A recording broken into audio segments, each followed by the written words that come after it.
everyone. Greetings. Happy Friday. Welcome to the Steve Deace Show here, otherwise known as Coordination Day, as they said back in the day in the very underrated film Boomerang. Got to coordinate. And it appears the three of us did coordinate today. What is up with that? Did any of our wives stop us on the way out of the house this morning before we decided we were going to go to work wearing another woman's face on a shirt? No? Mine was just in my bag this whole time since you gave it to me. We're preparing for this moment. You snuck it out of the house and just put it on in the parking lot? There it was. We are pleased to be joined for the first time on the Deace Group by former Trump administration attorney from the Thomas More Society, now with the American Family Association's radio network, AFR. Jenna Ellis, now hardened criminal, is now with us for the first time on the Deace Group. Jenna, do you have any idea whatsoever what you're about to get yourself into? I really don't, but if there's any foreshadowing by the indication of the T-shirts, it's awesome. But I didn't get the memo. I would have worn mine, or at least had my mugshot mug or my hat, but it's fantastic. You guys look great. Now, normally, well, this wouldn't apply to you, of course. It would be a dude code violation to wear your own face on your clothing. To wear your own face. Fair? Yeah, to wear your own face would be a dude code violation. Even if it's your own mugshot? But I think, though, if it's cool. a mugshot, because they're trying to send you to a gulag to be a political prisoner, I believe there is an exception even for dudes in that case, right? I think so. Okay, all right. But am I part of the dude code, or does that apply to women? I don't know. No, just to us. To us. Okay. Yes, just to us. And you want it that way. You want us to strictly apply this to just ourselves and police ourselves. Women are better off when that occurs. All right, coming up on the show today, we'll get back to Jenna in a minute for the Deace Group. We'll have Feedback Friday coming up in the next hour of the show as well. Obviously, a lot of people are frustrated with what is going on within corporate America, woke corporate America. Maybe you are working in woke corporate America and looking for an option. Check out redballoon.work. Redballoon.work includes many of America's biggest workplaces where conservatives are made to attend woke DEI trainings or support liberal causes you don't believe in. That's where you go to get away from all of that. And it's going to get even worse. The amount of genuflecting and knee bending to the spirit of the age between now and the next election will only amp up. But redballoon.work is fighting back. They're America's largest woke-free job board. And every week, tens of thousands of job seekers visit Red Balloon looking for a new career without all the woke nonsense. When you visit redballoon.work, use promo code STEVE to receive 5 free profile search credits. That's a $50 value. Redballoon.work. Promo code Steve. And with that, let's get to it. It's time for the Deace Group.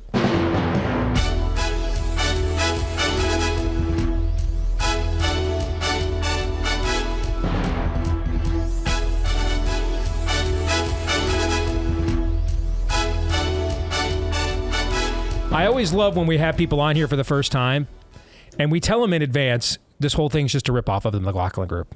And they go, okay, whatever. And then when they come on here for the first time, they see we've used the exact graphic package, the exact theme, the exact format. It is literally a complete and total ripoff. And their reaction is always like, wow, they just really ripped that show off. Yes, that's really what we did. But it was on PBS. We paid for it. And John McLaughlin's dead now, so I think he's totally okay. Let's begin your weekly look at the week that was with issue 1, Bleep Lord Nefarious Says.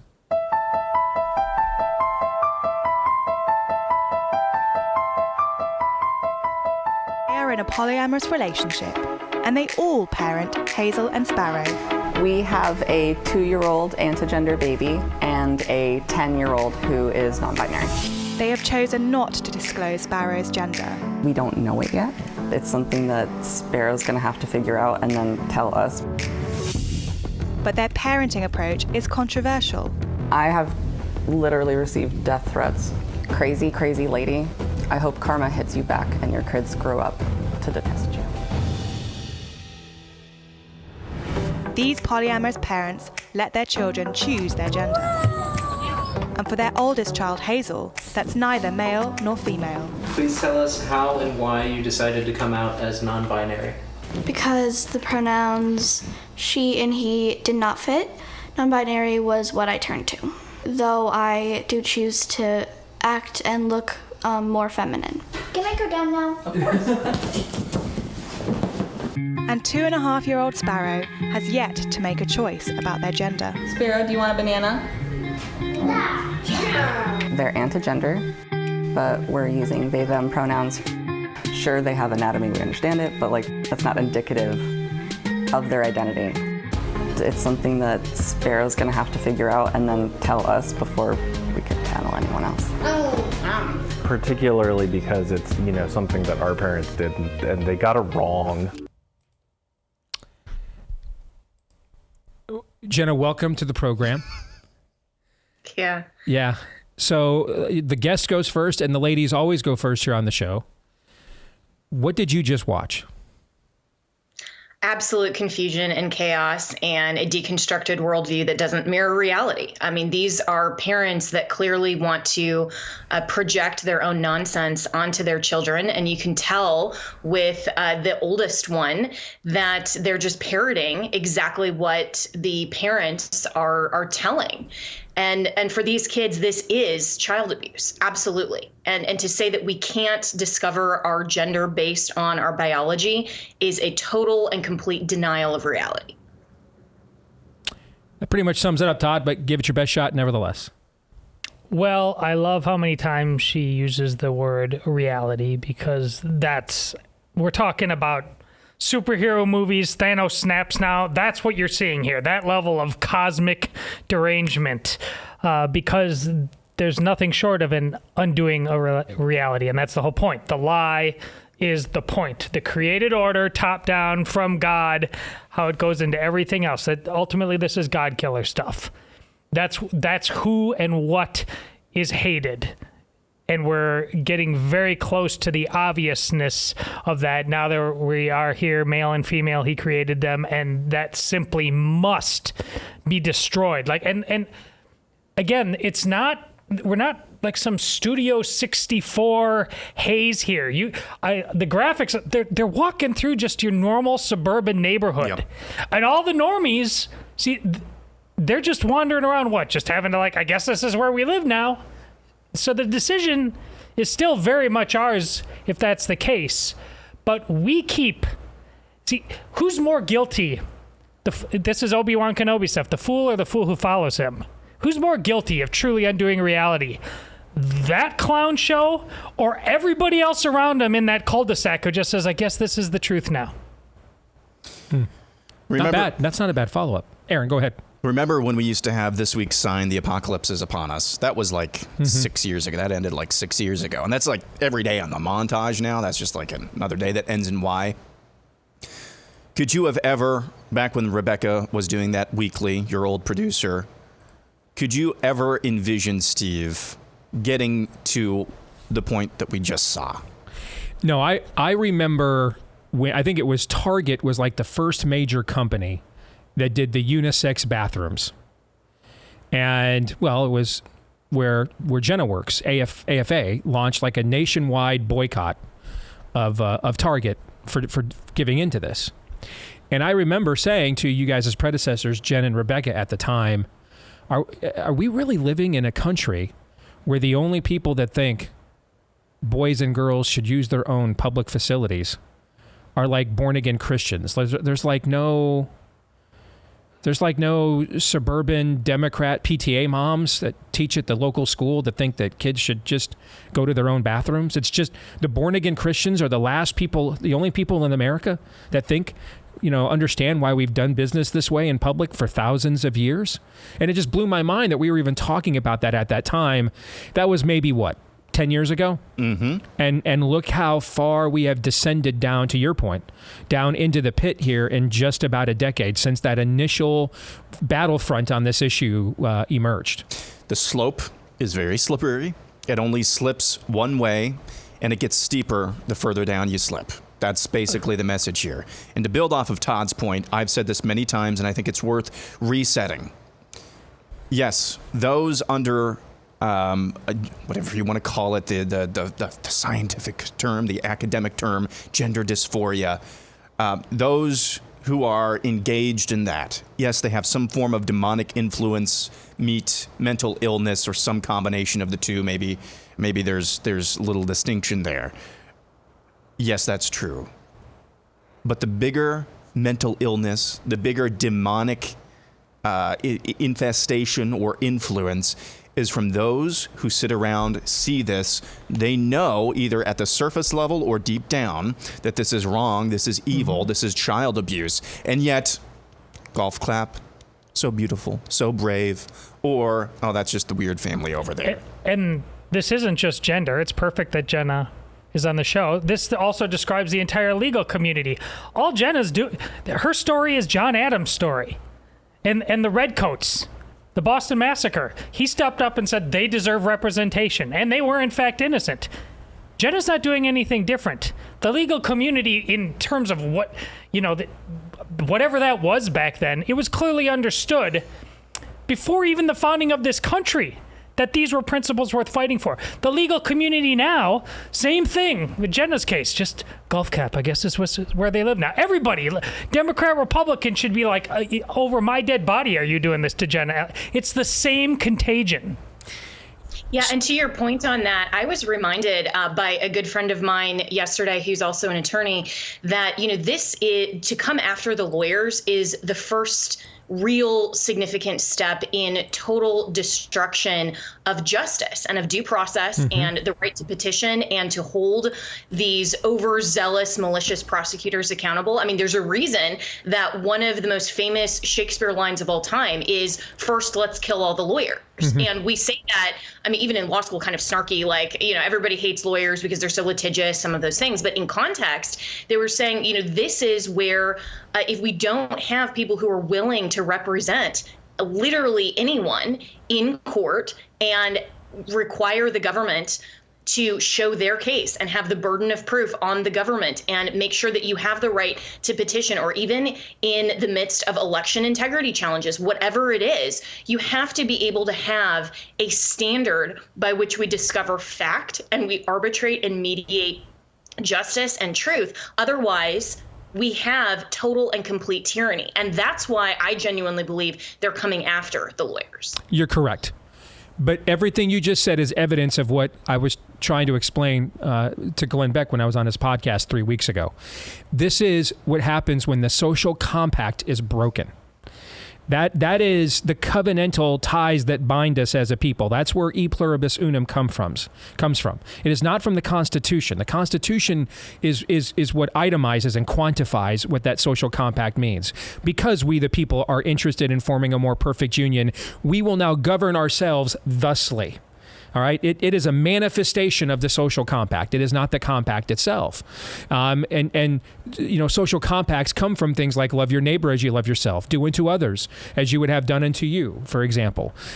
We don't abide by that any longer, or at least one side of this cultural divide does not. And so therefore the base assumptions of previous generations no longer apply. Institutions are not neutral anymore, but weaponized. And it is for the expressed intent of now taking out what is left of that social compact. So one of those things, going back to what Todd said and then following up with how Jenna articulated it in her contemporary context, the idea that everybody, no matter what they're accused of or what you think about them as a person or their beliefs, is entitled to their day in court, is entitled to to representation, to acquire their day in court, is gone. I mean, it's only 5 minutes from you shouldn't be on a television show because of your views.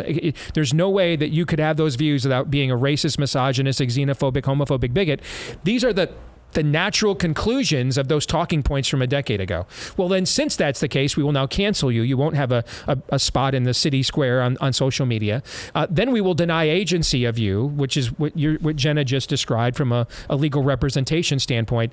We acted as if for 20 years on the right, we acted as if these were talking points to acquire power. And maybe that's what they were in 1996. But they were always going to end up here. It's not the acquisition of power just to say, hey, we captured the flag. We won the great game of Stratego. Checkmate, we win. Great. All right, let's play again. No. The acquisition of the power was to use it. Wasn't just to acquire it. was to use it. Now, I understand if you're on the American right, you are not accustomed to being aligned with people who acquire power to actually use it. But they're not like us at all. They believe in their religion. We don't. Exit question. On a scale of 1 to 10, with 1 being the odds, retconning Barack Obama as a crackhead homo with a fondness for white meat will win Republicans the black vote in 2024. And 10 being the odds that it would win the vote of Lindsey Graham. Rank this week's level of total depravity, Todd. 10. See, I knew Jenna is a nice Christian gal, and it's her first time here, and I had to come up with what lives up to the Lindsey Graham standard that I have set forth on this show without completely freaking her out and offending her and driving her away. And so I tried to do that with this. She kept a pretty straight face. I have no idea what the thought bubble above her head is, but it must be amazing right now.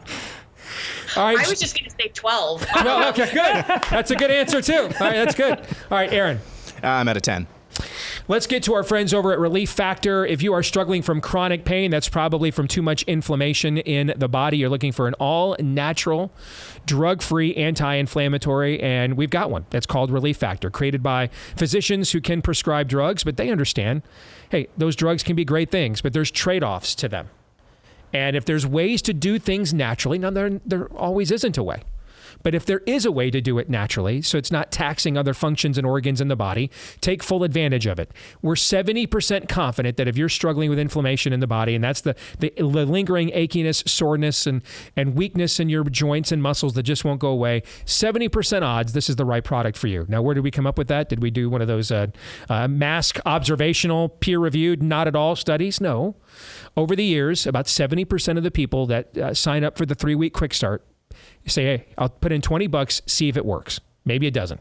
About 70% of the time, those people see such stark results in 3 weeks or less, they stick around long term. So see if that's you. What do you got to lose for $20? This could be the solution you have been longing for. Go to relieffactor.com. That's relieffactor.com. Or you can call them at 800-4, the number 4 relief, 800-4-relief, or just go to relieffactor.com. All right, back to your weekly look at the week that was. Let's get to issue 2. 120 days to Iowa. Okay, it's really 122, but he was counting. We're about 4 months away from the first in the nation Iowa caucuses. If you look at the polls, you'd think the race was already over. But if you look at the ground games for the 2 major candidates in the race, Ron DeSantis and Donald Trump, well, it paints a much different picture. Just this week, DeSantis' super PAC Never Back Down announced they've knocked on 2 million doors across the early states of Iowa, New Hampshire, and South Carolina. Additionally, in Iowa, the DeSantis campaign says they've cleared through 12,000 signed pledges to caucus for the Florida governor. Meanwhile, questions are starting to arise about Trump's ground game in the Hawkeye state. Even Mr. Trump's own family members are concerned. One source described a phone call with the former president's son, Donald Trump Jr. The source says that on the call, Trump Jr. was worried about that very lack of experience on the campaign's Iowa team and said multiple times that they need, quote, an adult in the room and that they were giving Florida Governor Ron DeSantis too many opportunities there. Now, in response, Trump Jr. told NBC News, as usual, this is 100% fake news in what is likely the last breath from the dying Ron DeSanctimonious campaign. That is, of course, a direct quote from Trump Jr. So good timing, because when we scheduled this topic, I was not aware. Because we usually, for those, just to give you guys a little, behind the scenes look, most of the time, not always, most of the time, the topics that we're going to get to on the Deace Group, we come up with them Wednesday afternoon. Why? Because anything that breaks on Thursday, we would talk about it on Thursday. So to turn right around and do it again on Friday would be a redundancy, right? Okay. So since the week in review, typically by Wednesday evening, we know what those topics are going to be. And I had no idea that I was going to get up yesterday and I was going to get phone calls, because this used to happen to me all the time. Doesn't happen anymore. So I was shocked that I got phone calls from Politico and the Washington Post on the exact same day. Both asking me, all right, we've been to Iowa. We see what our polling shows, but we've been to your state, been around your state with these candidates, and we do not see on the ground what we are seeing in our polling. And so basically, they're calling people that have experience in the caucuses, trying to reconcile those two things. And hey, I've got as much experience in this process as almost anybody does. I've been involved in every caucus since 1996, and it ain't easy for me to reconcile the two things either, you know? So these were more conversations, I think, than interviews, although I told them they could quote me if they wanted to. It kind of felt like both sides of this were kind of exchanging thought processes, you know, and ideas of trying to reconcile these two things. So we're 120 days out. Now we'll probably do this every couple of weeks here. We'll use this as a topic, just a check-in, temperature in the room. What does everybody think? So, what does everybody think? Todd, I'll start with you. They won't say this, but the driving narrative is thank God for Iowa. The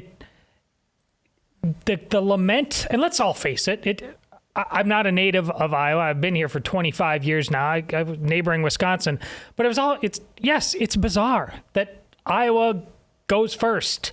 I mean, if you understand the history and why it happened, it's more natural. It's not random how it happened. But the fact that we do this, it is weird. It's odd. It takes some explaining. But let's face it, the way everybody else lives their lives, they've complained about it over the years, say it's not representative, but based on how you act and how you feed the show, you are all thanking God that we're the ones who are going to winnow this down and are going to pay attention, because you clearly don't want to.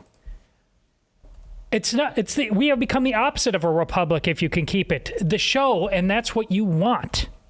So we're going to do our best here to at least make and hey, just going back to the last time, we didn't do such a good job. So, but I defy anybody else to take on the responsibility of what's going to be done here. The people Steve's right.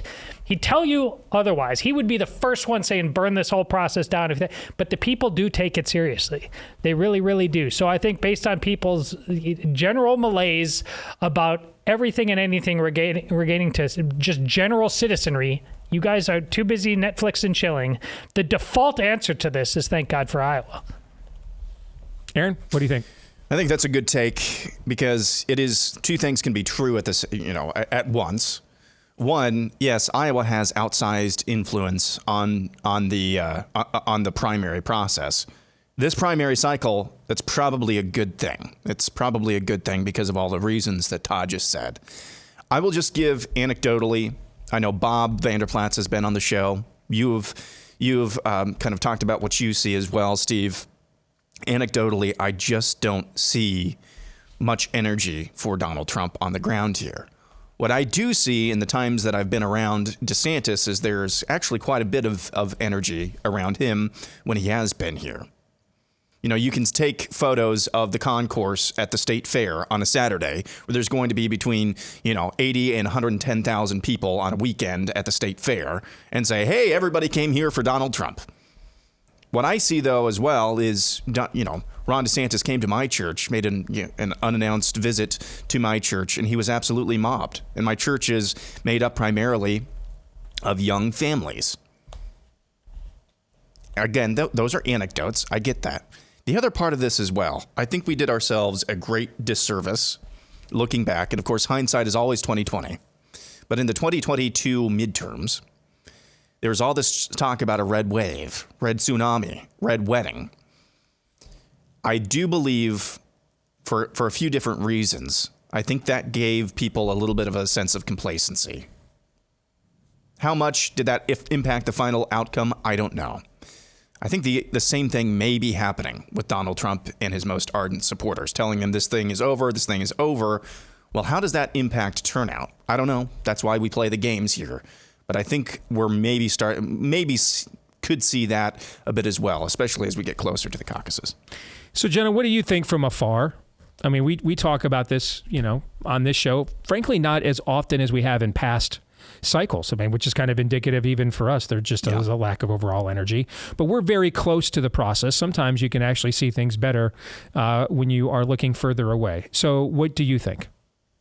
Yeah, well, from a national perspective, obviously not being on the ground in Iowa, and also from a former Trump world perspective, I think it's fascinating and it's very Trump world to just say everything that you don't like is fake news. I mean, Trump coined that term because he was using it more legitimately in 2016 to call out the media on things that they were getting wrong. But now to this kind of default reaction to just say it's fake news, point to polls. I mean, things like online X, formerly Twitter polls that are run by a main Trump influencer. They're trying to have this kind of mirage, because what I think is actually going on is that Trump knows that he has 100% name ID, and it's pure egoism. He just thinks that he doesn't have to campaign. He is the incumbent in his mind, and he thinks, why should I have to go and campaign like I did in 2016, the last open primary? I deserve this. I'm going to get it. And if I actually showed up, then that would, in his mind, display that he's on the same level as the lesser candidates that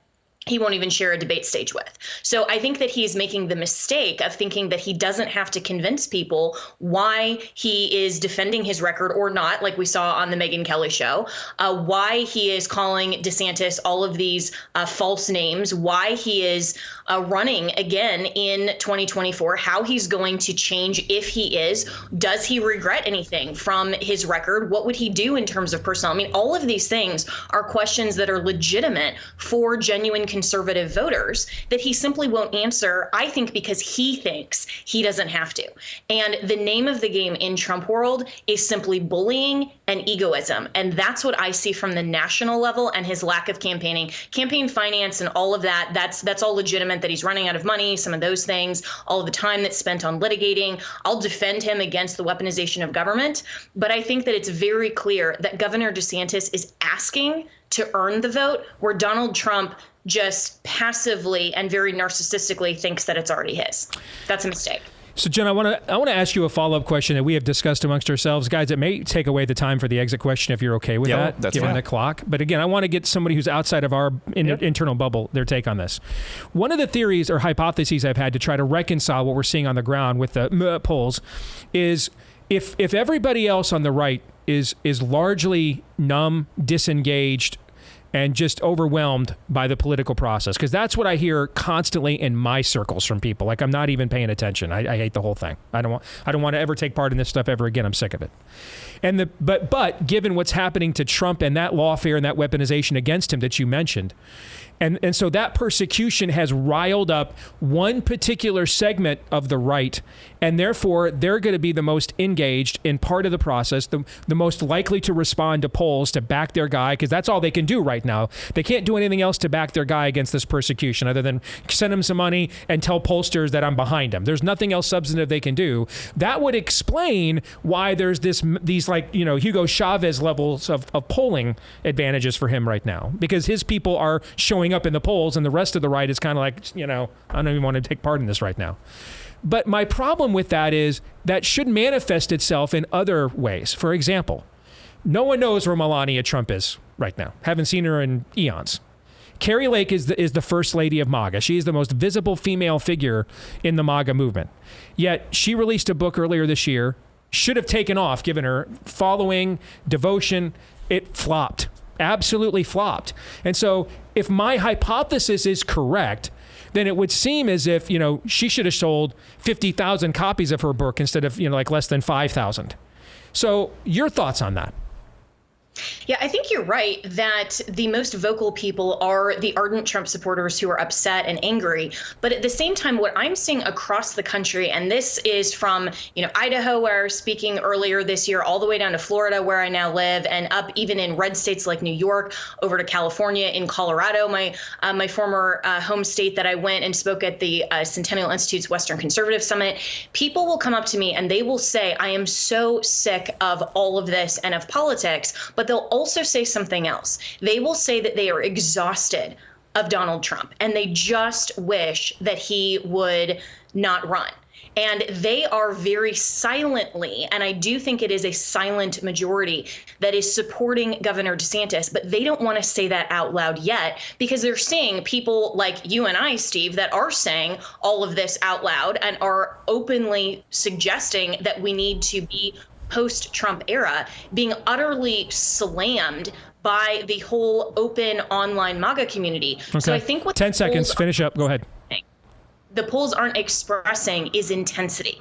People will default say, sure, I'm supporting Trump, but they need to be given a reason to affirmatively say out loud that they support DeSantis. And that's where I think his campaign needs to do a job of that conversion. Okay. To say We'll be back in a moment. Sorry to cut you off there, Jenna. Got to go.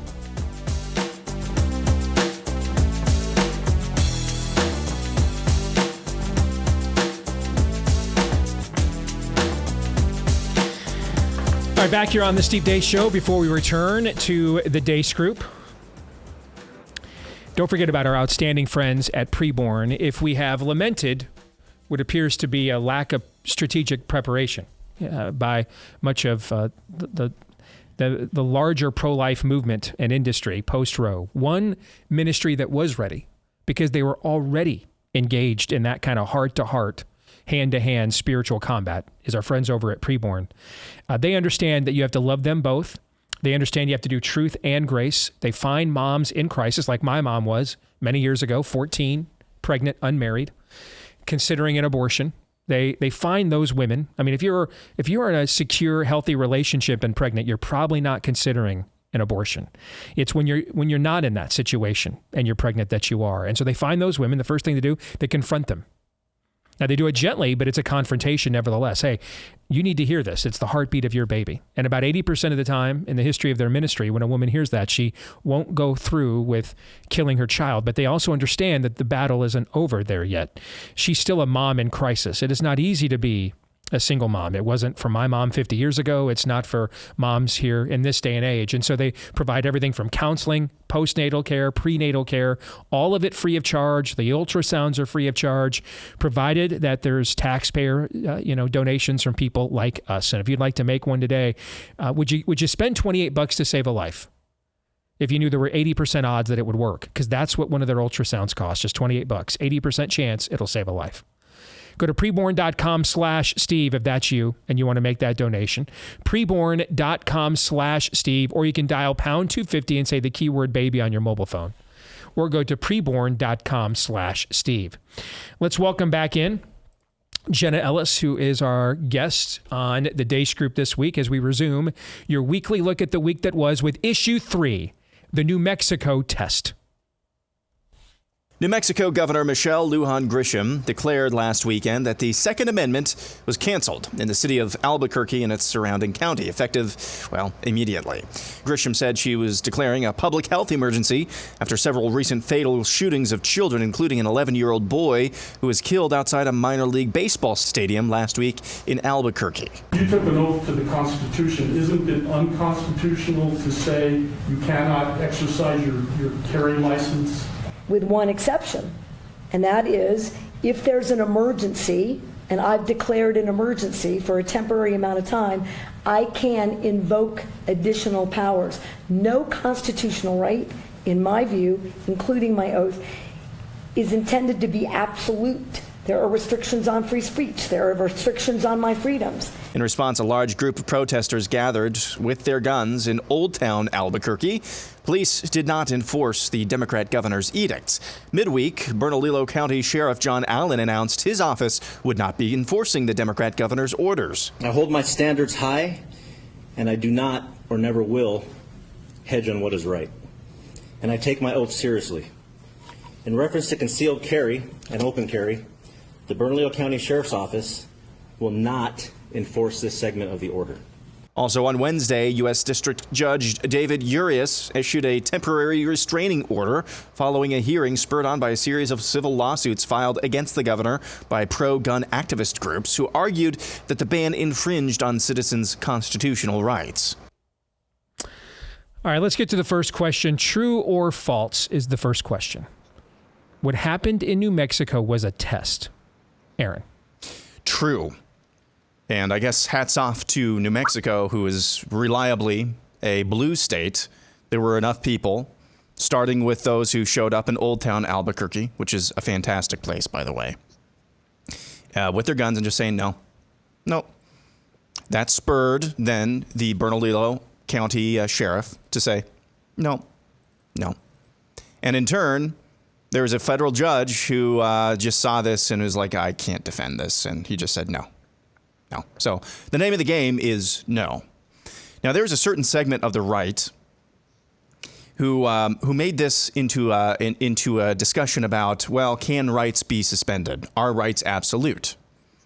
And if we were living in an era where the social compact were not broken, would we agree with that statement? And would we say, yeah, there are certain times when, hey, your rights are being deserve to be infringed upon, certain emergencies? That's not what this is, though. That's not what this is. It's as if the last 3 years didn't even happen. So for those who are saying on the right, and I saw several people, actually, your rights can be suspended anytime there's an emergency, you don't get it. The social compact is broken. Mm-hmm. That's the key. The social compact is broken. Todd. Now, it's definitely a test on us, no matter what the intentions of the governor and her lackeys were. But was it more formal than that? The governor, I wasn't even familiar with her before this. But remember, these governors don't make these decisions in isolation. And again, Jenna's situation to me, Jenna was on camera day after day after day, seeing what she was doing, how she was advocating for what she was advocating for, and yet this nonsense happened. How about those lackeys, the governor's staff, all of them now, something flat out unconstitutional that has been acknowledged by, again, sheriffs, judges, etc., etc. What about her attorneys? What about all her civil servants helping her? See, what exactly is the standard? Because they should have T-shirts with their picture on it by now, too. Or is it just abundantly clear now that we are living in Orwell land? I think we all know the answer to that. But what, really? There's an entire... She's not a woman. The governor does not act alone. She is surrounded by people, institutions, both within the state and out. She had to have talked about this with people.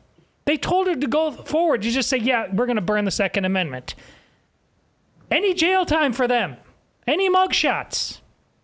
And if the answer to that is, well, probably not, all of you out there, sooner or later, I promise you, no matter how good as the driven snow you think you are, pure as the driven snow you think you are, you're going to have your mugshot taken too once you forget to bail and bend the knee the way everybody says you have to.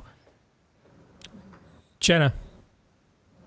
Of course, this is a test, and we saw the first test during COVID with the governors that used these emergency powers acts that are specific delegation from the legislature in specific instances of discrete emergencies, and they abused and used that indefinitely. So I think what the New Mexico governor was doing here was trying to say, well, this is a definite time frame. It's only temporary. It's only 30 days. And she's testing the waters. We're going to continue to see the executive branch try to arrogate to itself legislative power and to use these emergency powers to declare climate change emergencies, to declare emergencies on transgenderism, protecting LGBT rights. I mean, whatever the leftist agenda is, they're going to try to find a way to manipulate the powers of government and to be petty tyrants. And that's what COVID was an initial test for. And thankfully, there was a lot of pushback. But Tim's right. It's from the lawyers and it's from the courts. And if we don't have reasonable lawyers that are willing to stand up and litigate these issues, and reasonable judges who are willing to side with the protections of the Constitution and the demonstrable requirement of the government to preserve and protect the rights of citizens. And we don't have legislatures that will amend their emergency powers legislation to specifically tell governors and executive offices, no, you can't harness this emergency and take away legislative authority.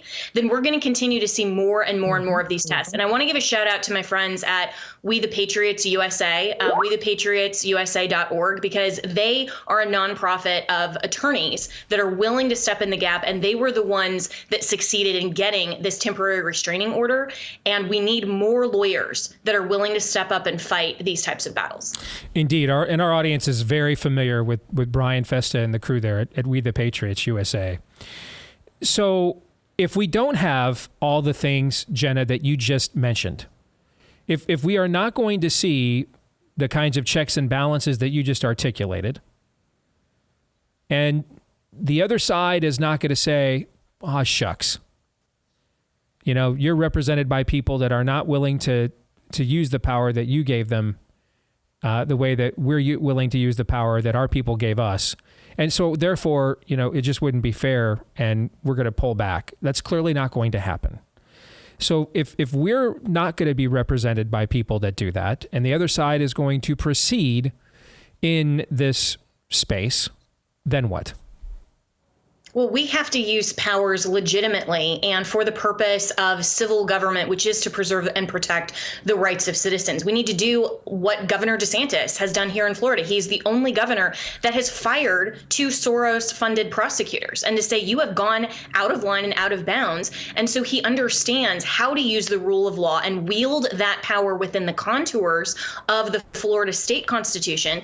And I firmly believe he will do that on a national level as well, and not be scared or intimidated of the left, or to say, well, we need to, not establish bad precedent here. He would actually use the powers that are given to the federal government and wield them correctly. And this is what the legislative branch needs to do. That's what Congress needs to do. They need to use the power of impeachment. State legislatures need to use their power to amend these emergency powers acts. They need to use the power of impeachment. Why isn't New Mexico automatically impeaching this New Mexico governor? She's violating her oath. That was clear even from her own Democrat attorney general that sent this really lengthy letter saying that he won't even represent her in court because it's so unconstitutional. If the Democrats are never going to feel the consequences of going outside the bounds of the U.S. Constitution, and then you have people like me who simply represented a client, and I'm the one who's now indicted for it. Meanwhile, the lawyers that had this totally bizarre theory that Marjorie Taylor Greene in the state of Georgia should be disqualified from office because she, quote unquote, participated in an insurrection, and that challenge failed, and those lawyers aren't indicted or disbarred for their conduct, then we do have a two-standard system of justice. We have to, as conservatives, show that we can wield power, but within the margins of the Constitution, and be concerned about outcomes right now so that we can get better precedent down the road. Exit question. Who passed and who failed the New Mexico test, Todd? Well, the doctrine of the lesser magistrate. At least it's still living and breathing. Via the sheriff, you mean? Yes. Yeah. Okay. That passed? Yeah. Okay. Aaron? The police officers at Old Town Albuquerque. Which is kind of, in a way, they would also be Same, yeah. a lesser magistrate, too. Yeah. Jenna? And the Democrat Attorney General, I think that he passed and he was willing to stand up even to his own party. We need more Democrats like that. That's true. That shouldn't get lost in this. You're right about that. All right, let's get to our kicker topic, issue 4. What is more real? We heard about both of these things this week. So what is more real? Tim Scott's girlfriend that goes to another school. We all knew the guy whose girlfriend went to another school.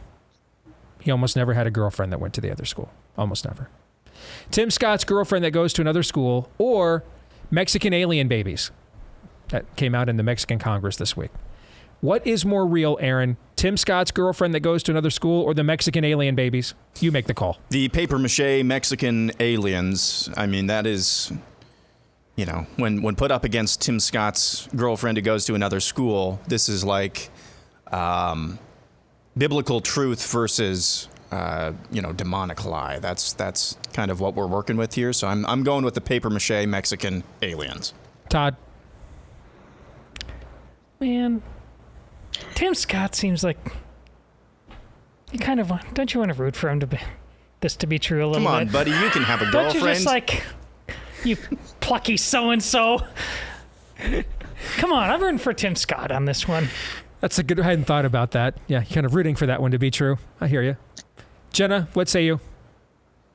I just have to say, I am so not proud of any Republicans this week. I mean, it's just so sad between Tim Scott, between what we're hearing about Governor Kristi Noem and this affair with Corey Lewandowski, what Lauren Boebert did by, vaping and totally disregarding any of the rules of the Buell Theater, which I have been to many times in Denver. I mean, can't we get better Republicans than this? No. Can't we? No, please? I've been asking that question for 20 years or 15 years, and the answer every single time is no, we can't. Can't. It's just so sad. So, I mean, while I'm rooting for Tim Scott as well, I don't buy it at all. And I just wish that we could get some really good candidates on all levels and actually take back our country for conservatism and what that actually meant. Not just from Reagan, not just back to the founders, but back to the objective truth from the Bible and conserving that truthful, real worldview. Yeah, amen. But we are in a period of time where the people that you don't have to wonder what are they doing at night when you're not watching are the Mitt Romneys of the world that you have to wonder what they're doing during the day when you are. And the people that are more than likely going to do during the day what you like are the people that you have to wonder what they're doing at night when you're not watching. That's the era in which we live. All right, let's get to predictions. Aaron, since yours will probably be lame, you go first. My Iowa Hawkeyes will shatter that 25-point glass ceiling tomorrow against the Western Michigan, what are they, Broncos? Yes. And score 31 points. No 31? No Okay. more, no less. Todd. I know Corey DeAngelis has been dragging Randy Weingarten lately, and also I can't remember what state she's from. The state leader, is it from Colorado, who's against public schools and hating on them, but sends her own kids to private schools? But again, I'm resetting this. This is like the third time. Yeah, they're obnoxious, but they're resetting the fact that they are planning for a national teacher strike in the next calendar year. All right, I forbid you from using that prediction ever again. That's the third time. So it's got to be reset. I know. I don't want anybody to forget about it. It has been resetted. Go ahead, Jenna. I'm predicting that at some point in all of this, Tim Scott is going to tweet, "I am Spartacus," and he'll become Oh, no. I like that one. My prediction is that Trump will advocate for the removal of liability protection for vaccine manufacturers before the Iowa caucuses. That is my prediction. So sometime in the next 122 days, Donald Trump will advocate for this. Not just like, oh yeah, maybe. No, but like one of those dimly lit videos at Mar-a-Lago calling for it. To what end? You don't think he's already jumped the shark on this? Is that still like a playable...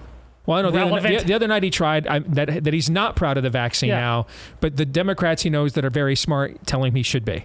That's what he tried the other night with Megyn Kelly. So there's that. Jenna, thank you very much for joining us. We'll do it again sometime if you're willing. All right. It was great. Thanks so much for having me. And I appreciate your friendship and wearing the T-shirts. It was great. So you thank are you. very welcome and deserving. Thank you very much. God bless you. Thank you. All right, next hour. By the way, I forgot to mention this at the top of the show. More inbox reaction to yesterday's show than any show we've done so far this year. That's saying something. And I got to tell you, surprisingly, maybe almost the vast majority of it positive, actually. So that surprised me. All right, we'll come back. It'll be Feedback Friday when we do. Stay tuned.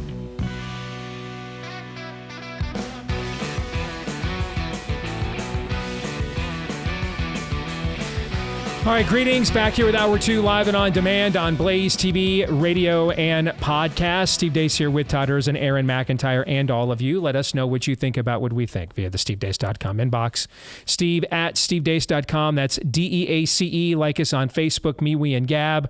Follow me at Steve Deace Show on Twitter, Instagram, and TikTok. And you can also find me on Truth Social at Real Steve Deace there.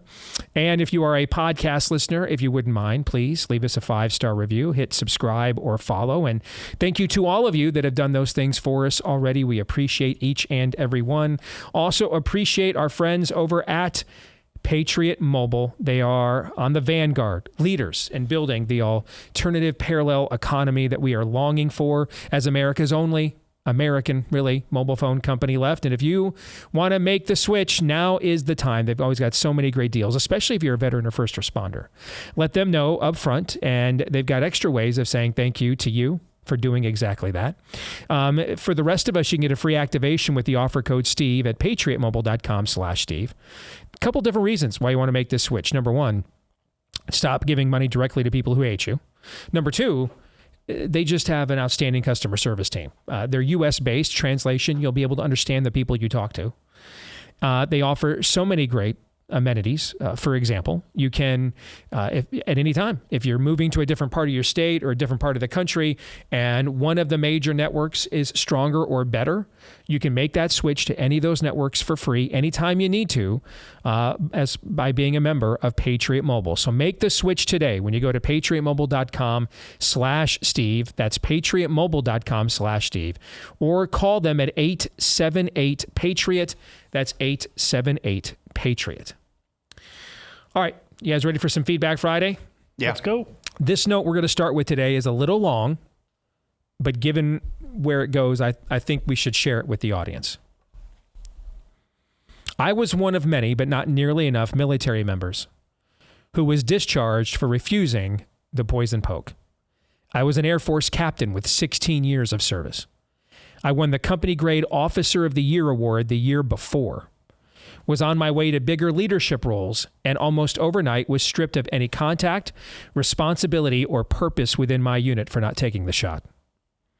I sulked for a minute, realized that wasn't helping anything, and decided to leave New York and move my family to Florida to seek freedom and like-minded people.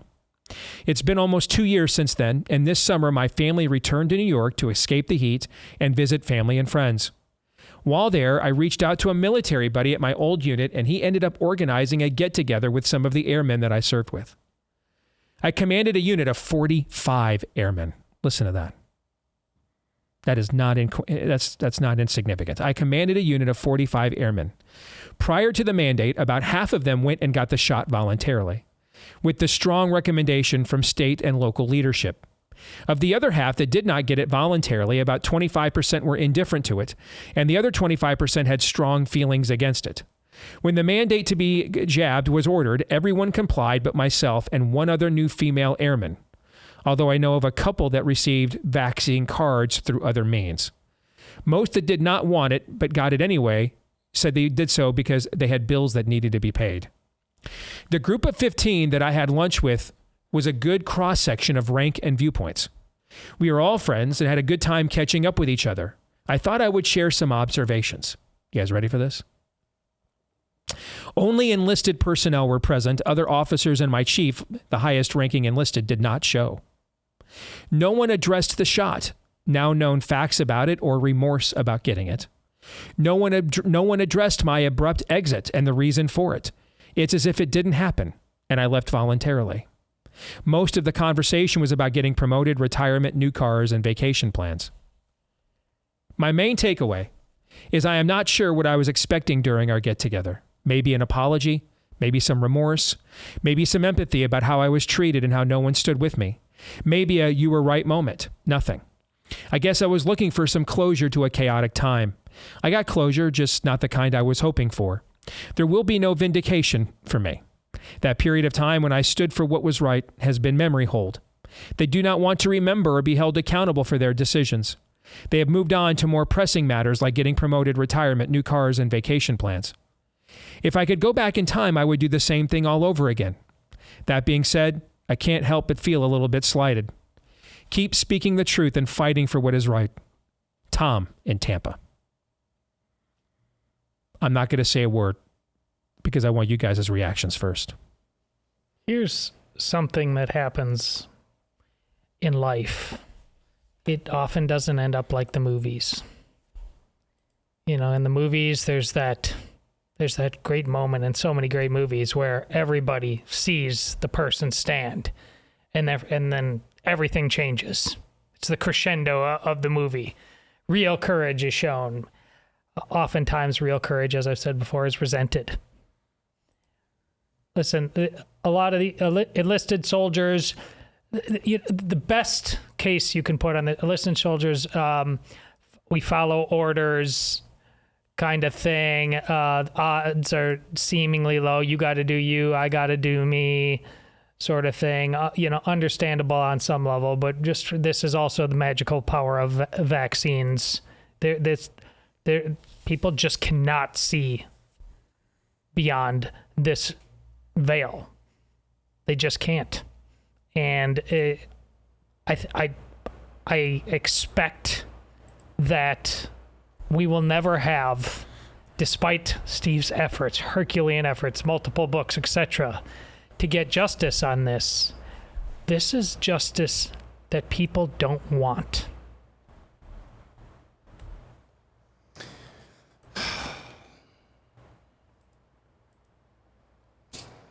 That might be one of the most sombering, borderline depressing things that's ever been said on this show, Todd. Because what do you do with that? What are Hungarian real estate prices looking like right now? And the thing is, though, the paradox as believers in the God of the universe that we believe in and represent is that even though everything, we might be surrounded, we are surrounded in a lot of respects, there is no earthly benefit to doing justice, loving mercy, walking humbly with your God. There's no earthly benefit for that in a society that has turned its back on God. But we must do that anyway. This is not beating our swords into plowshares. This is just what we are called to do. And this was Tom, you said? Mm-hmm. Tom, you did that. And so hats off, all the salutes for you. We cannot cease to try to build God's kingdom for eternity and presently, even though we might not see the fruits of our own labors. That is a hard truth, because we want to see the fruits of our own labors. Is it bad to want to see the fruits of our own labors? No, but we can't see the absence of that. We cannot take the absence of that as a failure. But it is important in these moments to commiserate, to empathize, to sympathize with those who are seeing that firsthand. And Tom, my heart goes out to you, man. Amen. First of all, Tom, well done, good and faithful servant. Yeah. And maybe your 45-person unit won't acknowledge you, but here in front of hundreds of thousands of people tuned in right now, we will. So we salute you. But I think I've talked about this on the show previously. I brought it up on a call I was on with some conservative leaders this week.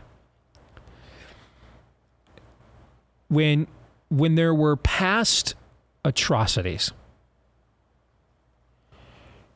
a lot of times they were relegated to a certain subset of the culture, or the elite classes were the ones imposing them. And, there's, unfortunately, in a fallen world, there's plentiful examples, but let me give you just two that are the most abundantly, we're the most abundantly aware of in our memory space. You think of slavery, for example.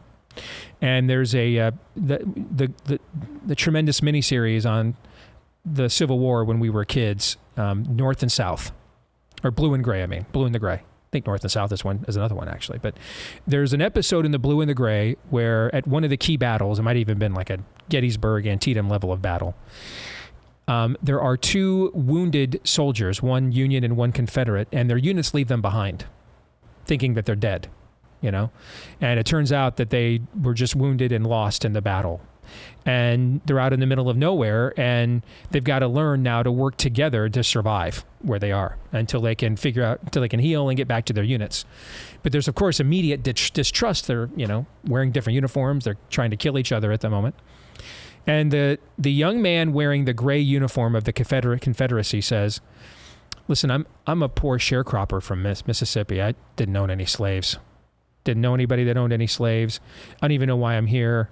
I was just told, I had to come and fight for, our state and our way of life. But I'm just a poor farmer from a poor state. never participated in a slave auction in my life. And slaves were not inexpensive. Like this idea that you just went to the 18th and 19th century version of a Walmart and picked up slaves in the bargain bin, not true. I mean, there's a reason. You guys know what a plantation is? It's an estate of great wealth, all right? So there were plenty of people that never took part in that heinous practice. Plenty of them. And of course, the North, while still harboring subconsciously some racist prejudice and racist attitudes, institutionally, in most places, never validated it from the beginning. And so when the time came for there to be a reconciliation, especially when, or a reckoning, especially when some elements of the South tried to continue on through Jim Crow and the Civil Rights era and Plessy v. Ferguson, it was very easy. If you're a white person in Illinois, it's not costing your conscience anything to say, yes, hold those racist Southerners accountable, because they're not you. Like, your hand's not on the weapon. You didn't take part in the process. You didn't actively engage in it. And so your conscience isn't convicted by assenting to a reckoning over this heinous atrocity, right? Right. Let's go to Germany. Chances are, you may have said nothing while you saw your Jewish neighbors being rounded up, but the chances are, if you were just an average day laborer in Hamburg, you probably weren't actively rounding up Jewish people and sending them off to camps. And so when the war is lost and the Nazi high command is dismantled, and it's time for a reckoning about what happened, you might be more inclined to go ahead and let's have a true, honest hearing. I believe to this day it's inherent in German public education that you have to take like a Holocaust course and visit Auschwitz and Dachau and things of that nature. Okay. With COVID, no one is exempt. Every home took part in this. We were all either locked down, so we assented to it. Over 85% of American adults took the initial dose of the poison poke. We all wore masks and dutifully walked in single file lines at big box stores for months. There's not enough of a critical mass of people who are untainted by this, and so they feel comfortable. They feel comfortable prosecuting it. Let me give you can I give a very personal example? So the story that's out today about Corey Lewandowski and Kristi Noem. Now, I ask you guys every day when I come in, what do I ask you every day when I come in? What's the news? Yeah, any breaking news? Because my routine is I get caught up on the news until about 8:30, and then I got to go work out, shower up. And so you can see that in my pattern, usually posting on social media. You'll typically see most of the time from about 8:30 to 10:30, I'm just not there. That's where I'm working out, getting ready, showering up, coming to work. So I've had a couple of hours where things are going hot and heavy. I want to get updated. What's the breaking news? I come in today, you tell me that this is the breaking news. And my initial reaction was, wasn't this a story like 2 years ago? Weren't people talking about it 2 years ago? But I guess now there's some reputable investigative reporter from the UK who's verified it, and now neither party is you were telling me neither party's denying it, I guess? As far as I know. Okay. As someone who a little more than 3 years ago, that could have been me. My marriage was on the rocks. We openly were talking about getting a divorce. I mean, I've talked about these things on the show before. Now, God has done a great work in our lives, and that's not who we are now. But because of the fact that situation came very close to potentially touching me, I kind of feel like, well, maybe I'm not one to really be the one out there talking about it and addressing it. You see what I'm trying to say? Mm-hmm. And I think that on a mass scale, the amount of people who did not consent and assent to this is really minuscule. And in a in a country that is post-Christian, so it doesn't understand differences that previous generations did. There's a difference between condemnation and consequences, for example. We don't understand those things anymore. And I think a lot of people, therefore, when you took part in something, I mean, what did they have to say? What did we say after 9/11? Never forget. We forgot.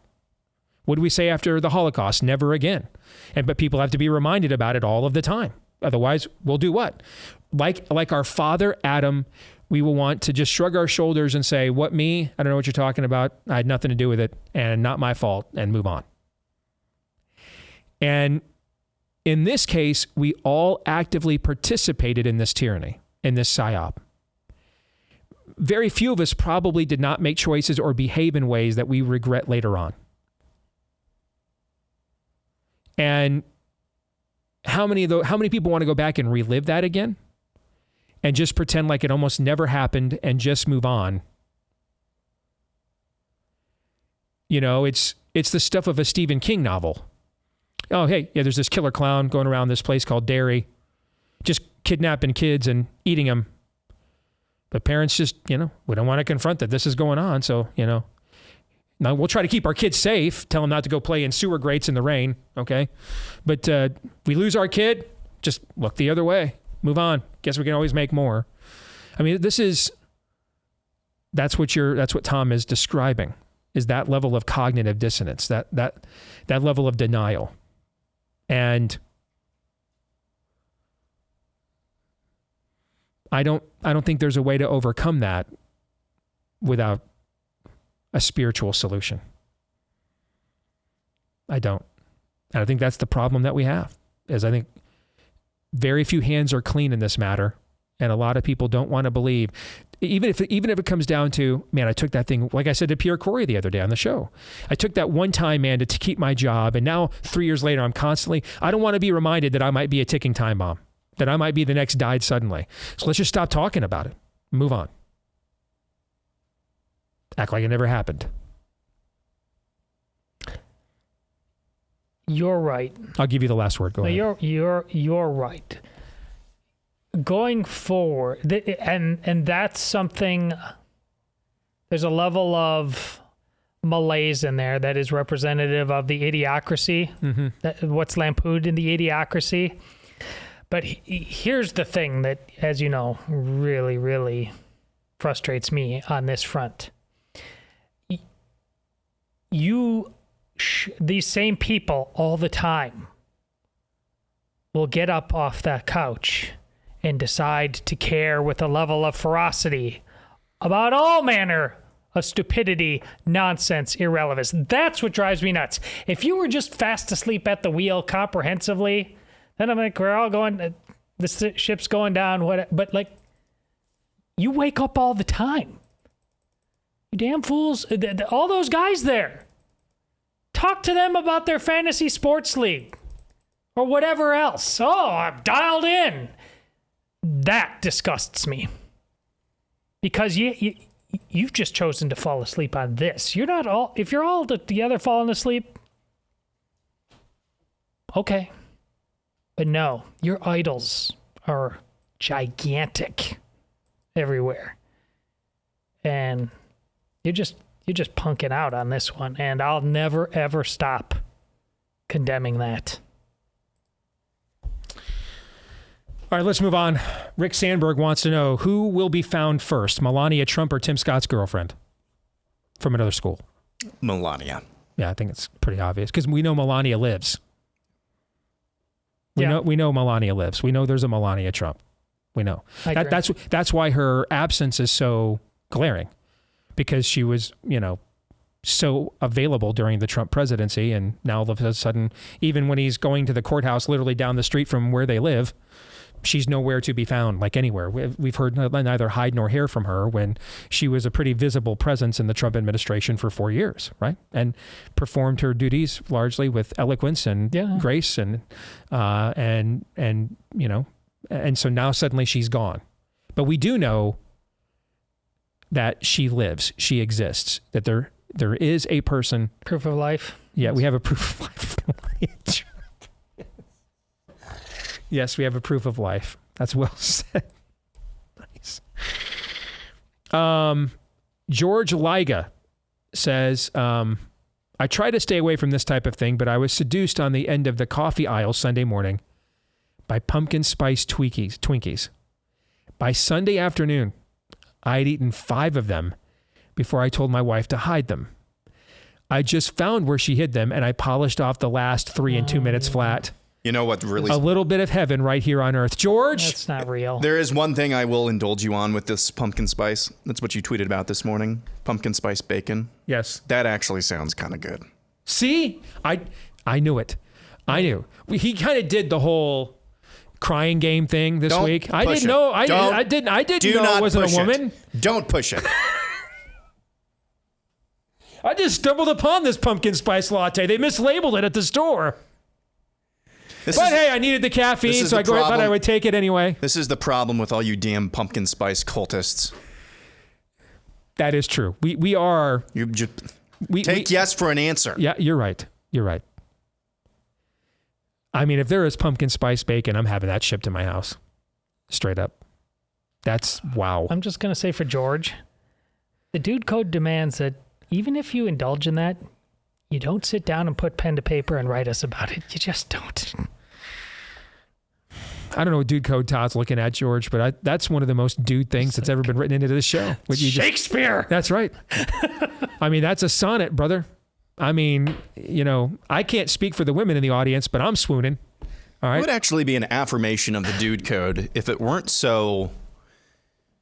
Yeah, I'm so confident in my masculinity, I can embrace something without fear. Yes. But no, you take it to a whole different level where you're fawning like, well, I want to keep my job, so I'm going to stop there. You take it to a different level, man. I mean, I can't speak for the women all you do on this issue is speak for the women in the audience. I am, but when it comes to pumpkin spice, I'm a plain white girl. That is very true. Only a true friend would be that truly honest. Let's see. Nancy in Georgia says, I live in Georgia and I'm a flat out election denier. Why? I am convinced that Trump won in a complete landslide in 2020 and the election was stolen. We witnessed ridiculous fraud in Georgia. Do you believe Trump won in 2020, but it was stolen? And if all the work that patriots are currently doing to clean up voter rolls get accomplished and the new election integrity laws passed in several states, why couldn't Trump win again? His base that loves his policies, not his personality, will come out in droves again.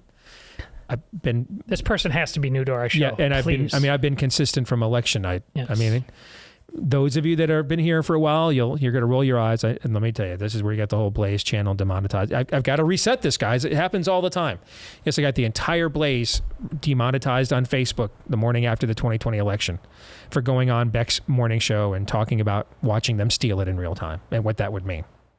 So, I mean, I was one of the very first.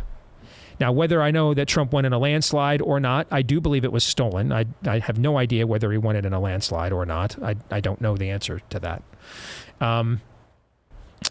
I do believe that not enough was done about fraud in your state, and we've been pretty clear and consistent on these things all along. Now, here's the thing. Where's the movement to clean up the voter rolls? In fact, where's the Trump movement to do that? We've seen that before, and it was a circus tent of weird clowns. Yeah, I mean, I don't... Where are the new election integrity laws in several states? Let me tell you a place where they did clean up voter rolls and where they do have election integrity laws, and they were strictly enforced. Pretty key state, too, that we have to win. Sounds like the name of a hip-hop artist. Yeah, in Florida. Florida. Yeah. In Florida, they did that. In Florida, that was done. Which is why, I mean, DeSantis was, lighting a cigar at 10:30 at night, like Red Auerbach, shutting it down for the evening. While we were waiting to see how many more mail drops at 4 a.m. in Todd's state of Wisconsin we were going to be witness to. So that's the thing. I would counter your question, Nancy, with this. Why wouldn't you support the guy that did all this stuff to ensure election integrity that you demand be done? That's the thing I don't understand. Like, where has Trump spent his political capital? Has Trump spoken to legislatures, given key speeches around the country on voter integrity, election, any of that stuff? Nope. I mean, did we miss that the last couple of years? He's had, because they stole the election from him, he's had a ton of free time. Have we seen any of that? No. I don't believe so. No. So it's, I'm supporting the guy that actually took seriously election integrity, didn't just tweet about it or complain about it or try to release the Kraken, but actually has done stuff about it. I mean, everything that we want Republicans to do that's achievable to ensure election integrity, Florida did under Ron DeSantis. And that's why it went, 20 years ago it was the state that gave us hanging chads. And now it's the third largest state in the union that's done counting votes by 11 o'clock Eastern on election night. In a high turnout election of random chance, mail-in ballots of no chain of custody.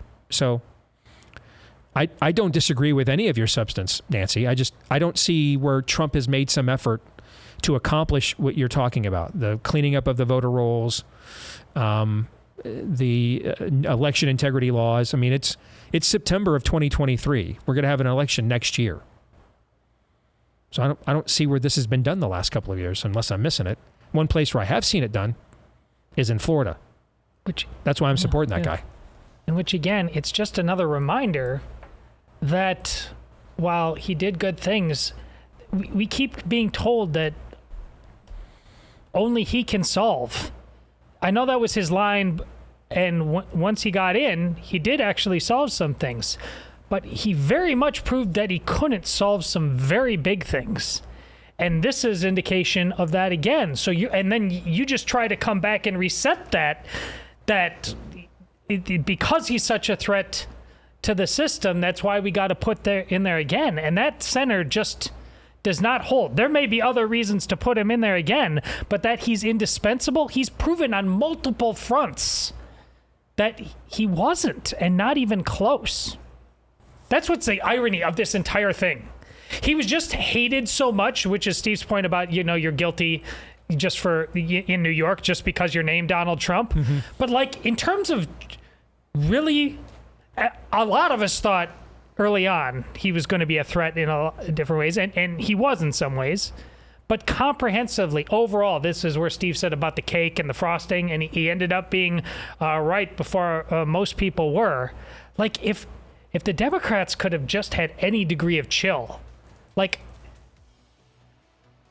the thing with Donald Trump is he's not nearly as great as so many people think, and he's not nearly as evil as anybody thinks he is. He could have just been Donald Trump, and we could have still just had this country called America, but we just got to burn everything down from both sides now. We'll come back. More of your feedback on a Feedback Friday here in just a few moments. Please stay tuned.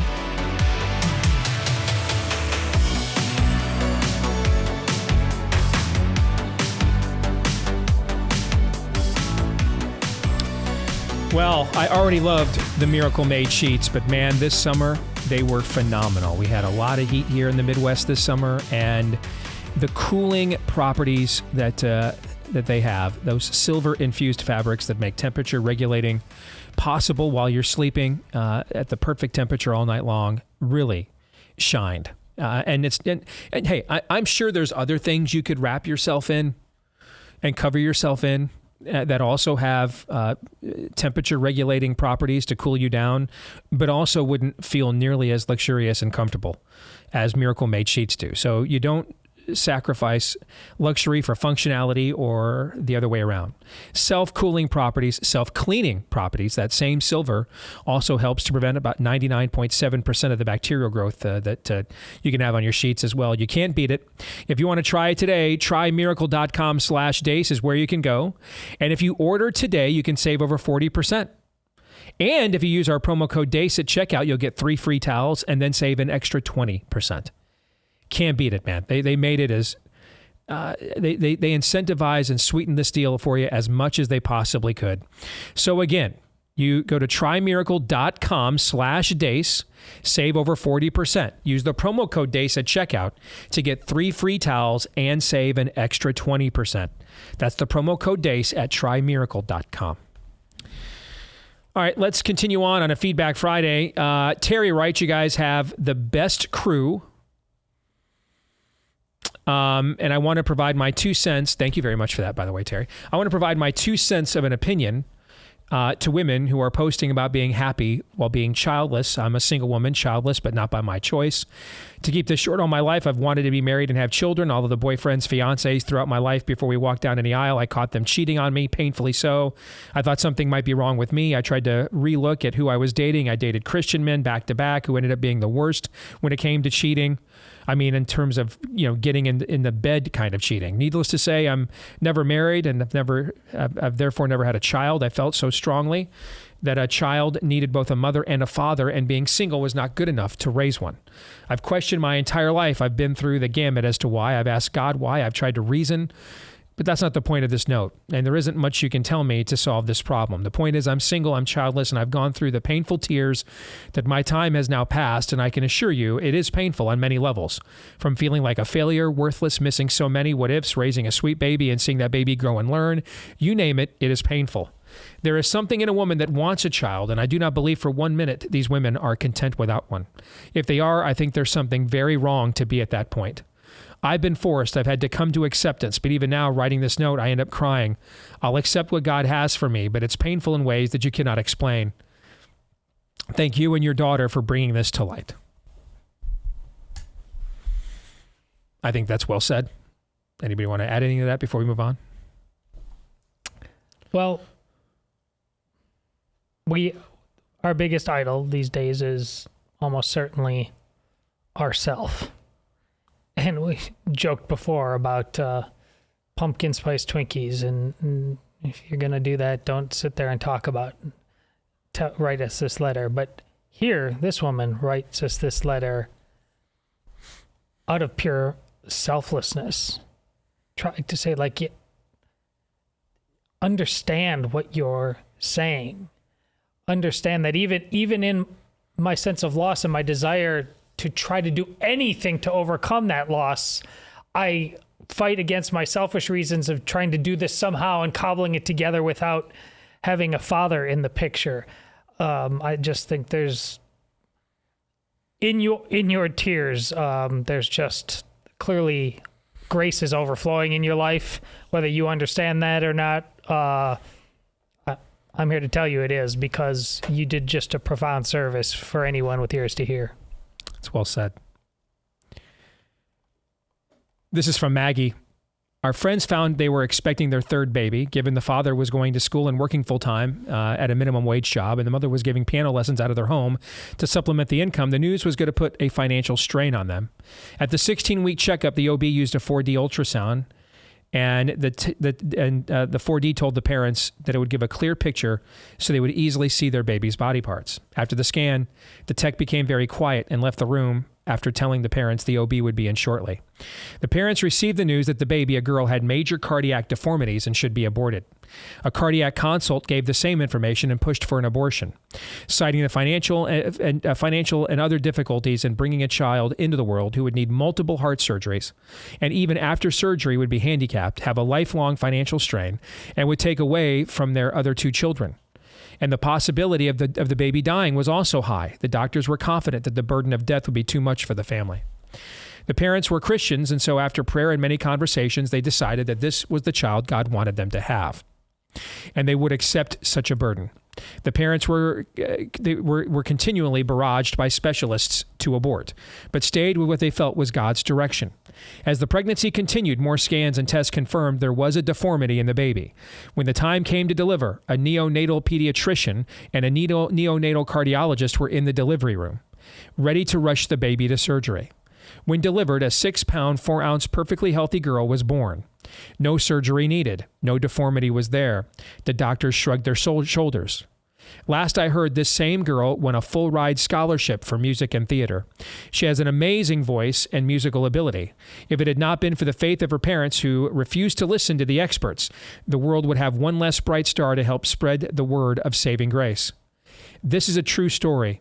And to add to my shame, I, being a nurse, was on the side of the doctors and encouraged those parents to abort, but understood when the parents defaulted to God in their decision to keep the pregnancy. Thank you, Jesus, that all of us medical experts were proven wrong. That again is from Maggie. The only thing I would say in terms of the language we use about these hard cases is that sometimes the language Christian, and this was a powerful letter, sometimes this is the baby God wanted us to have. Well, it didn't even turn out to be that baby. Maybe it wasn't to begin with. Maybe they got it wrong. Maybe it was God's intervention all along. But I think one thing we do is we get fatalistic in our faith. Remember, God is not the author of sin. God is not the author of cancer, but God can overcome these things. And I think that's the one thing we have to do, and be careful with our language as Christians, is that the test isn't like we were given a broken baby. No, in a fallen world, bad things happen, and you may have you most likely just lost the statistical lottery. That's where faith doesn't care about that. It's like plow ahead. So that's the one caveat I would think, because I think some people turn their ears off, and I don't think that was the intent of this, and I don't want anybody to do it because the letter was so powerful. Yeah, I mean, ultimately, and this has been a part of the human condition since the garden, but ultimately, human beings in our fallen state like to think we know a lot more than we actually do. Mm-hmm. And that's part of the Christian walk, is to cast that aside and say, you know what, maybe my baby might be born with a defect. Maybe they'll go on a full ride scholarship to university in 18 and a half years. Blessed be the name of the Lord. That's the difficult part. And Todd, you're absolutely right in pointing that out, the kind of the fatalism, well, we've got a broken baby. I get that. And it's really hard to be told, hey, you've got a heart defect, you should abort. And then to say, yeah, maybe that's true, but we're still going to follow what God has for us. It's difficult to then say, well, maybe she won't have a defect. Maybe we'll just trust in the Lord to bring about a baby who will live a long and prosperous life. That's a hard thing, but that's what we are called to do as believers. Again, it's this notion of God's economy is just a lot different than ours. And that's nothing unique to this day and age. That's been something that's been part of the human condition since, like I said, since the garden, is to recognize the sin around us and how we are impacted by that. Nevertheless, trusting God that He knows the future. He holds the future, not us, not the experts.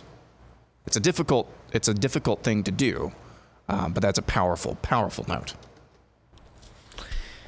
If excessive sweating is a problem that you fight, and not just when it's scalding hot outside, make sure you check out our friends over at Sweatblock. First of all, their antiperspirant wipes. That's the product line that launched them as a company. They are outstanding. They even work for more than a couple of days in some cases to stop you from excessive sweating. And this is the kind of sweat that you don't want. Not when you're working out and you're trying to build up a sweat. The sweat that comes when it's a high pressure, high anxiety event, a first date, a job interview, public speaking, public singing, that kind of stuff. They've also got an outstanding deodorant stick. They've got deodorant lotions as well, a really strong product line to help you block excessive sweating when and where you don't want it. Take advantage of my last name, Deace, to get 20% off when you go. And take advantage of that product line at sweatblock.com. Sweatblock.com is where you want to go if you or someone you love has problems with excessive sweating. All right, sweatblock.com. Use the promo code Deace. Promo code Deace for 20% off at sweatblock.com. Daniel W. writes, a friend of mine who is not religious had a question for me the other day. and I was not ready for the question that he asked. He said, so the Bible states that after death, the woman is released from marriage and therefore can remarry. Why is this not adulterous? He would later clarify by saying the man is dead and the woman remarries here on earth. I feel like it is still adulterous because you never fell out of love with that individual who died. You still love them, and then finding another person to love seems as though it's as simple as loving two people at the same time. In the mind of the spouse still left on earth, they are split between two people, end quote. I tried my best to give a biblical explanation, but I would be honest if I said I wasn't caught off guard. I hadn't heard this point of view before and thought I'd pose the question to those more well-versed and knowledgeable than myself. Here's your answer. You should say to your friend, turn or burn.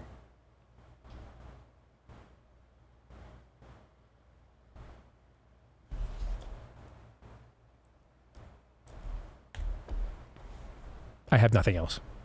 I mean, this is idle chatter, useless genealogies. This is immaterial. If your friend's not religious, why does he care what the Bible has to say on this topic? Why does he care? Is the Bible primarily about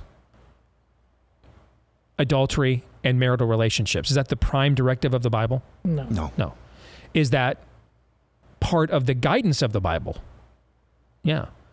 But does the Bible care if you follow its guidance if you ignore its prime directive? No. Is anybody in heaven because they nailed marriage? Like they showed up, they died, they woke up in eternity, and God was like, you know what? I mean, you never asked for forgiveness for your multitude of sins, but man, you nailed the marriage thing. So enter in. Is that how it works? It is not. It is not. No. So I would not engage your friend on this at all. It's a pointless argument. There's no point to it. The point is that your friend needs forgiveness for his sins. And Jesus died to save sinners, not to answer intricate questions. Yeah, does your friend have any thoughts about what the Bible says about speed limits? Indeed. Top marginal tax rates for, the top 1%. Lint and navel. What the appropriate is that in Leviticus? The appropriate amount of lint and navel that you are permitted to have. Is that right after you boil a young goat in its mother's milk? I mean, if this is your, I would tell your friend, Jesus, who is God, and God inspires and breathes all of Scripture. Jesus says a lot of really, really uncomfortable things in books like Romans, writing through Paul. But yet, this is your bugaboo? I would just challenge your friend. Man, we're buddies. I know you're irreligious, but this seems, this is, as a buddy, as a friend, I feel like you're kind of playing me here. Let's get exactly. real. Yeah. Exactly. That's not the prime directive of the Bible. So with unbelievers, I wouldn't spend any time arguing about anything the Scripture says unless we're arguing about the prime directive. Because ultimately, what you're trying to figure out, is this a false objection? Ultimately, what are we discussing here? What's the point of the discussion in and of itself? Is this just because most of the time these people think they are the ones, after 4,000 years, they found the loophole that's just going to untug the sweater, the thread that will untug the whole sweater, and it will be them. This thing has withstood empires, archaeological digs, okay? Executions of its followers. But my buddy Phil cracked the code. Come on, man. Todd, you want to add to this? Well, that's you should have, are we really talking about this? That's because, fine. And like I've done with abortion, fine, you and your hard cases, there's a way to make them, you give me those, or I'll give you those, and you give me the rest, because this is apparently what you really care about, and they never take you up on that.